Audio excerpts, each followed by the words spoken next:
que, vamos lá, vou chamar de vale tudo, né? O que eu quero explicar isso na história real da física, por exemplo, o John, ele não vai dizer, ele vai dizer que não existe uma única regra metodológica, por mais fundamental que ela pareça, que não tenha sido violada, quebrada, para poder que a análise do progresso do conhecimento seja analisado e progredido. Se os cientistas tivessem se mantido extremamente fiéis ao indutivismo, ao falso ficcionismo, muitas das teorias que a gente tem hoje, revolucionárias, teriam sido por si só rejeitadas por si só no nascedouro. Então, sendo assim, o único princípio que pode ser analisado como válido é o anarquismo, porque ele se mantém, né? Porque, vamos lá, a parte 2. O incomensurável, né? O que, o que está além da própria compreensão, porque nenhuma das teorias seguram as mesmas linguagens e linguagens de padrão iguais e neutras, né? Uma vez que os pressupostos conceituais mudam drasticamente, as próprias formas de ver e julgar o mundo se tornam mutuamente excludentes, né? Impedindo de fazer um comparativo puramente lógico, né? É como ver sistemas científicos rivais, um controle remoto e uma colinha, não é a mesma coisa. Vamos para o 3, né? A ciência, por si só, não é superior a nenhuma outra área do conhecimento. Vamos pegar uma questão da crítica social, a questão do fetiche que, que, que a ciência ganhou nessa contemporaneidade, né?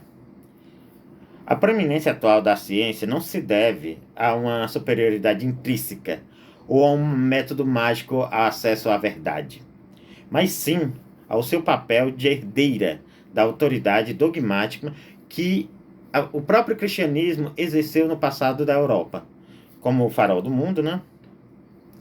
Ela é colocada lado a lado como outra tradição humana, como os próprios mitos antigos ou as formas alternativas do próprio saber, argumentando que o autor argumenta, né, que esses sistemas eles vão ganhando ideias valorativas e também subjetivas, né? Então vamos para o 4.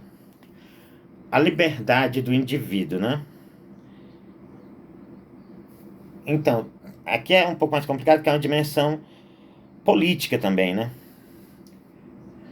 Porque o anarquismo, nesse sentido, é uma liberação do próprio sujeito, além dessa questão do social, né? Uma sociedade plural, democrática, onde o indivíduo possa escolher as tradições e as formas de conhecimento que desejam adotar para governar suas vidas, né?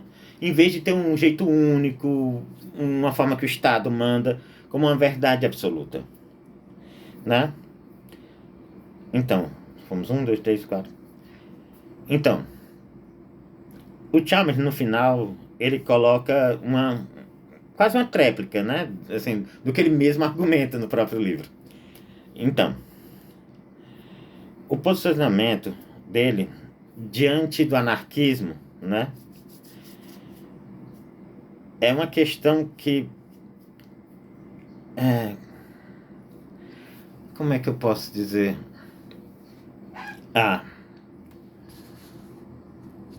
Pronto, para concluir, né?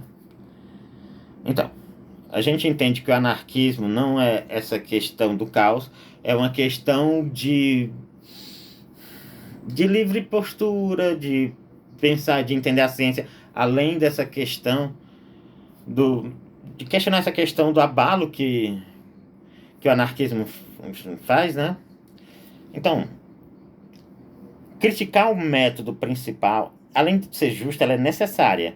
No entanto, a gente tem que ver que existe, por parte do autor, ele classifica como nas revisões como disparate ou obscurantismo, né? Ou disparates obscurantistas. Quando ele fala das estruturas radicalmente isoladas, né? Porque senão ele, quando chega na segunda metade do livro, né? Ele considera que, apesar de que a ciência não tenha um método infalível e absoluto, ela ainda é ela ainda pode ser explicada através de uma abordagem não subjetiva e não individualista, né? Que ele chama de o objetivismo, né?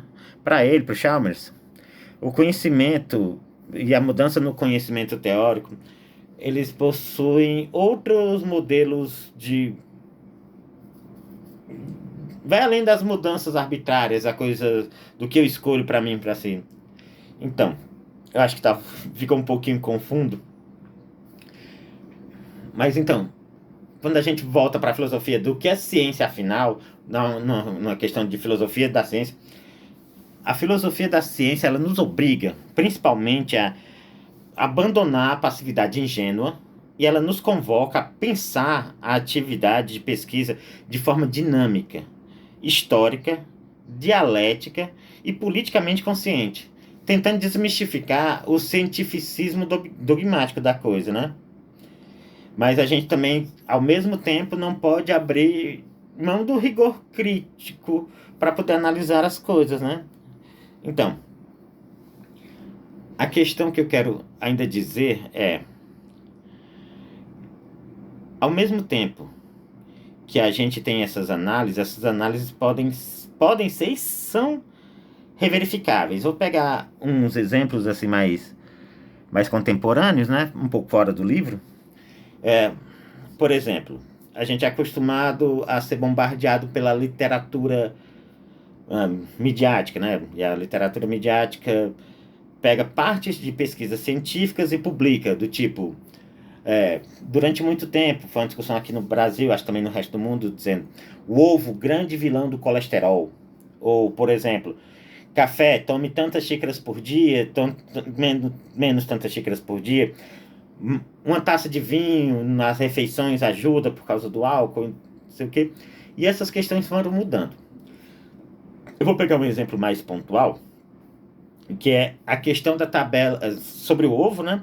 E a questão do quanto o ovo pode afetar o colesterol humano. E a gente sabe que tem um bom colesterol, um mau colesterol, mas vamos falar do mau colesterol, né? Então, é uma tabela da União Soviética de 1953, que dizia que o número de ovos X poderia alterar diretamente a questão do colesterol alto, que levaria à hipertensão, por sua vez, a falha no coração, né? Por entupimento das vias. Foi se descobrindo ao longo dos anos, na verdade, eu acho que foi em 2006, 2007, mais ou menos, que, na verdade, essa tabela tinha um equívoco.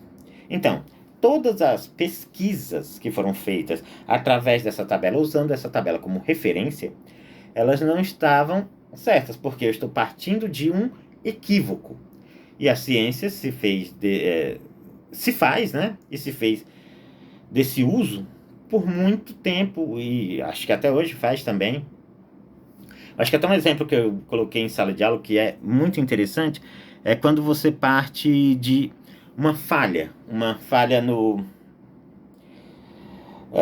no sistema metodológico a ser aplicado para que se tenha essa análise científica, né? Além do falsificionismo e além do behaviorismo da coisa, né? Que é, por exemplo, uma pesquisa holandesa séria, não é uma pesquisa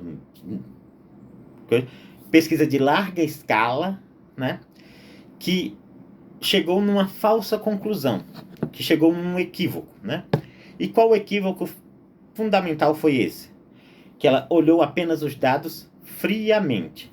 Ou seja, ela ignorou a questão social e a questão cultural da coisa. Eu sei que hoje a minha fala está um pouco confusa, mas eu vou chegar lá. Então, o que é que essa pesquisa indicou? Indicou que o maior consumo de café, né? Café, estaria ligado a um aumento significativo no câncer de pulmão. Então, essa pesquisa verificou os seguintes dados. Pessoas que consumiam mais café na Holanda dos anos 70 tinham um risco aumentado de câncer de pulmão de 30% a mais, de até 30% a mais. Dependendo da faixa etária, se era homem, mulher e tal. Só que aí a questão é, depois que essa pesquisa foi publicada, achou-se um erro fundamental. Porque o consumo de café, ele poderia gerar qualquer outro tipo de câncer, mas a menos que as pessoas estivessem inalando o café, né? Ou inalando o vapor do café, não teria como chegar aos pulmões. O que poderia acontecer seria uma metástase da região estomacal, né? E passar para os pulmões. Então começou-se a pensar a respeito disso. Pensar o hábito do cidadão holandês dos anos 70. Nos anos 70 do século XX, a gente sabe que o consumo de café, culturalmente falando, era muito associado também ao consumo de cigarros. Vou dar aqui um exemplo, não vou acender, é claro, por uma questão ética. Então, a pessoa ia tomar um café, acendia um cigarro e tinha a combinação café mais cigarro. Então, quanto mais café as pessoas iam consumindo, mais cigarros elas iam consumindo. Então, o aumento do número de xícaras de café consumidas tinha culturalmente uma questão social que aumentava o número de cigarros consumidos também. Portanto, não é que a pesquisa estivesse equivocada, ela está errada. É que ela quando ela ignora a questão social do tabagismo ligado ao consumo de café, é que ela não consegue alcançar o que de fato é a questão científica, filosófica da coisa, né? Então, eu falei antes do ovo, né, por exemplo, a questão do ovo e essa tabela, aí a gente fica sempre nessa questão. Porque o que é que a ciência gostaria de fazer sempre, né? A ciência gostaria de ter o que Comênios vai nos dizer, Comênios, também conhecido como pai da didática, né? A didática seria uma fórmula de ensinar qualquer coisa para qualquer pessoa. Infelizmente, ou felizmente, eu não sei, não existe essa fórmula ainda. O que existem são meios para que esse conhecimento seja passado de maneira eficiente. E o método científico, ele tenta fazer com que isso seja replicável sempre. Porém, para que ele seja replicável, ele tem que ser dado condições objetivas. Ainda vou voltar para o ovo, não esqueçam do ovo. Todo mundo sabe, ou pelo menos aprende na quarta série, terceira série do ginasial, né? Acho que a palavra ginasial já denuncia um pouquinho da minha idade. Mas que a água entra em estado de ebulição a 100 graus Celsius. Ou seja, se eu estou aqui ao nível do mar, pego uma quantidade X de água, vamos dizer 100 ml. 100 ml é equivalente a dois copinhos de plástico, aqueles branquinhos de café. E por um tanto X de tempo, tanto X de temperatura, com um fogão, sem vento, né? Essa água vai ferver. Agora, por que esses dados todos são importantes? Porque isso aí só é replicável se eu, em qualquer outro lugar do mundo, com essa mesma quantidade de água, essa mesma quantidade de calor, mesma quantidade de tempo, num ambiente sem vento, vou conseguir que a água entre em ebulição a 100 graus Celsius. Certo. Mas por que isso? Isso parece bobo. Parece, mas não é. A questão é que se eu estiver em São Paulo, a cidade de São Paulo fica 700 metros acima do nível do mar. Então, com essa mesma quantidade de água, num ambiente sem vento, eu vou precisar de mais calor para que essa água chegue à ebulição, ou seja, eu vou precisar de mais de 100 graus Celsius. E ao mesmo tempo, se eu estiver ao nível do Mar Morto, que se não me falha a memória é um pouco, entre 500 e 700 metros abaixo do nível do mar, eu vou precisar de menos graus Celsius para que a mesma quantidade de água no ambiente sem vento possa entrar em estado de ebulição. Essa é a questão teórica da coisa. A ciência quer replicar-se de maneira que ela possa sempre ser provada em qualquer lugar com os mesmos meios possíveis de experiência. Essas variantes, essa forma metodológica é que o autor diz que ela é importante. E ele meio que rejeita os extremos, né? Uma das questões que é a questão anárquica, ele aceita muitos pontos, por causa da questão do individualismo, mas ao mesmo tempo, ele, como uma questão política macro, ele meio que rejeita. Por que isso é importante? Porque é a questão do ovo. Vamos lá, finalmente chegamos no ovo.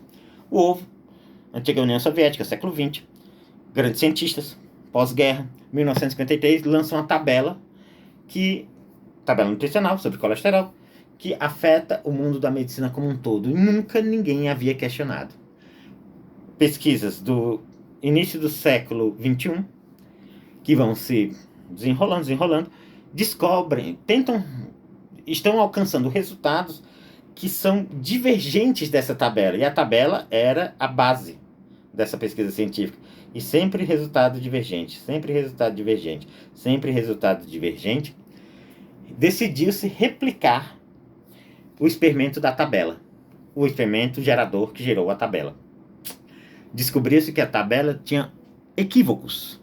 Vamos chamar de erro, mas ela tinha uma dissonância entre o que foi testado e foi conseguido descobrir-se em 1953 e o que foi retestado e descoberto com a tecnologia da época, né, em 2006. Entendem? Então, a ciência, ela não segue esses padrões inalcançáveis, inquestionáveis.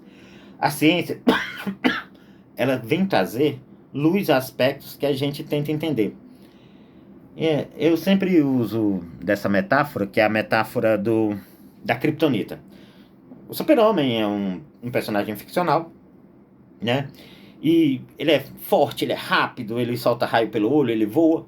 Mas ele tem uma fraqueza, uma pequena lasquinha de Kryptonita, que é da terra natal dele, torna que ele fique fraco, que ele se fragilize. Nós, os seres humanos, também somos dentro de uma estrutura frágeis. Nós temos uma pequena Kryptonita. E a nossa Kryptonita, ela é mais mental, ela é mais emocional, ela é mais vivencial, que é a questão da dúvida. Nós temos uma única certeza, e essa certeza todo mundo sabe qual é, que é a morte. Sendo assim, se eu sei que a morte é a minha única certeza, eu vou achar... E eu não quero encarar essa certeza, que é o que nós temos. A ciência também é de certa maneira, uma forma de combater essa criptonita existencial, né?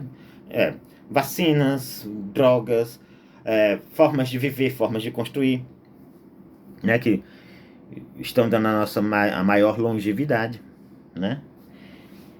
E a questão é, nós como seres humanos temos a dúvida, e essa dúvida nos corrói como a criptonita corrói o Superman. E essa forma de destruição é o que nos impele a continuar fazendo. Começamos com as religiões, as crenças, a própria filosofia, a ciência, e agora, num conjunto mais complexo que a gente consegue determinar agora, que é ciência da filosofia.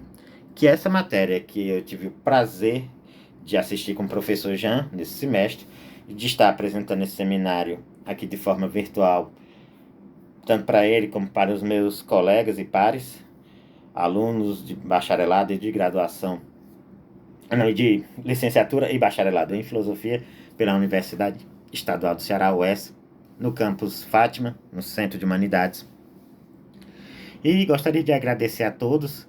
Caso alguém ache que é necessário, coloque algumas perguntas de forma educada na caixa de comentários que vai estar disposto aí no canal. E, mais uma vez, para não me estender, muito obrigado e um bom dia para todo mundo. Essa cadeira me ajudou a esclarecer muitos pontos que eu tinha mesmo dúvida como aluno da faculdade, e eu acho que a todos também. e é uma oportunidade muito boa de crescer intelectualmente, de poder dividir isso com vocês, meus amigos. E era isso. Bom dia e tchau.